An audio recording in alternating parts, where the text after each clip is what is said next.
Copyright disclaimer under Section 107 of the Copyright Act 1976. All music, photos, and videos under fair use for review and educational purposes only. ¿Qué onda? This Hector Canal is bringing you a quick retro unboxing review of the 1989 Police Academy figures Larvell Jones, made by Kenner.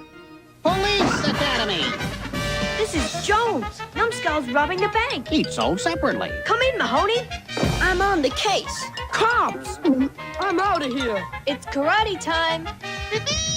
Hi-ya! Sorry, Tackleberry. Eject! Ah! Look who dropped in. You're under arrest.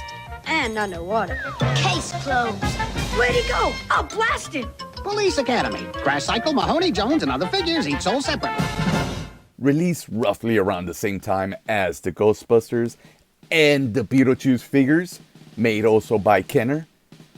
Playtime was incredible because they all were scaled to each other. And if you were willing, you could also bring in the Dick Tracy and Teenage Mutant Ninja Turtle figures in, made by Playmates. Before we start looking at the packaging, I have to remind myself these figures weren't based on the movie. This figure was not based on Michael Winslow's portrayal of Larvell Jones. Daniel, wanna fight, huh? Fight me! Yeah! This is based on the cartoon series. Come on! Stick 'em! Here they come!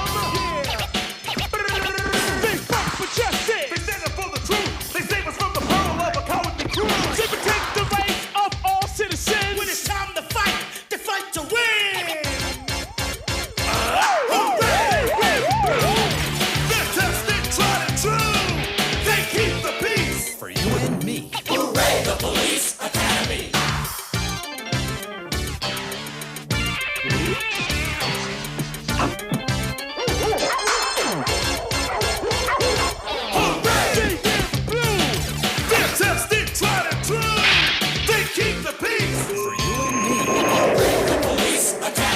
Hey, somebody forgot to dot the I. I'll fix it. Police Academy, the series. Hooray! Let's take a quick look at the packaging. With the red and yellow of Hulkamania, brother! The packaging really draws you in. The logo of Police Academy. You see the cartoon of the characters for the cartoon. Plus the advertisement of getting a free Captain Harris by mail. At the bottom, you've got a nice display of what you're buying. The figure and his accessories, the Bullhorn and the radio. Bullhorn and radio make crazy sounds. On the back, you've got the instructions on how to use that Bullhorn. And then you got a picture of the rest of the figures in this first series. Then at the very bottom, you've got the cutout to send in for the free Captain Harris. I sent in the 3 proofs of purchase to get this figure, and instead they sent me this guy. I still have him to this day. Looking at the prices of Captain Harris, I wish they would have sent me a Captain Harris. I've got 2 in the package, but this one's not in such great condition. So I'm gonna end up opening this one. This one I'm gonna hang back up on my wall next to my Zed action figure. This one, it was sold at KB's for $6.99, marked down to $1.99, and finally clearance price at 97 cents. Let's unbox it.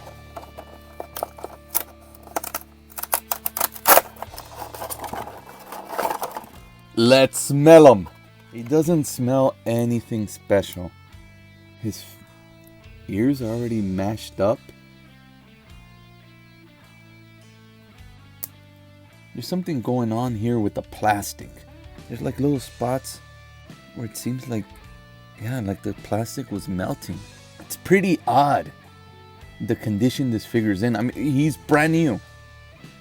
But there's like little things like his ear, his nose, the top of his hair, his leg right there. I don't know if it's because of some sort of melting that happened while he was in the package, but his face looks a little off. Okay, it's not Michael Winslow. This is the cartoon version. I just gotta remind myself of that. I mean, he looks pretty comical. He looks fun. Detail on the shirt is really nice. Then he's got his sweatpants, which looks really nice as well. I think I have a pair just like this. And then he's got his chucks. Something I've been waiting for is his action. The joints were really tough to move, especially his legs. And now his action, oh man, look at that. He's not supposed to be stuck that way. It's supposed to go back. Something happened to this figure while it was in the package. He was exposed to intense heat. There we go. How are you doing? I used to put stuff in his mouth so he could eat. Since he's made by Kenner, Kenner was known to make amazing action for their figures, such as the superpowers. And around the same time, we got the Ghostbusters. Squeeze his arm down. He's got action. Look at that. They got something to talk about. Before we put the accessories on Larvell, let's look at them. This radio. Now it says it has crazy sounds, so let's see just how crazy it is. Oh, that's pretty crazy. It kind of sounds like a radio, but it ain't crazy. Alright, next up is the Bullhorn. Actually looks really nice. It's kind of oversized for the figure, but that's because it has the gimmick where the kid could make sounds with it. I'm gonna try it out.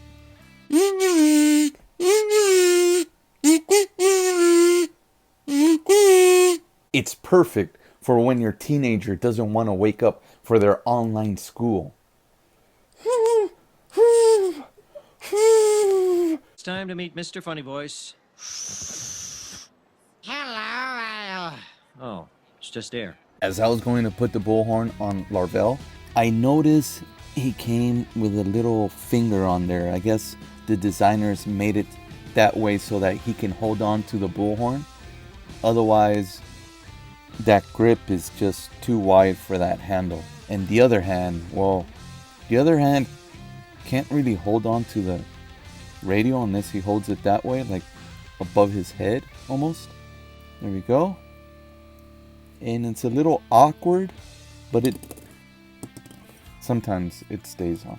There. And I guess you could pretend he's talking through the Bullhorn.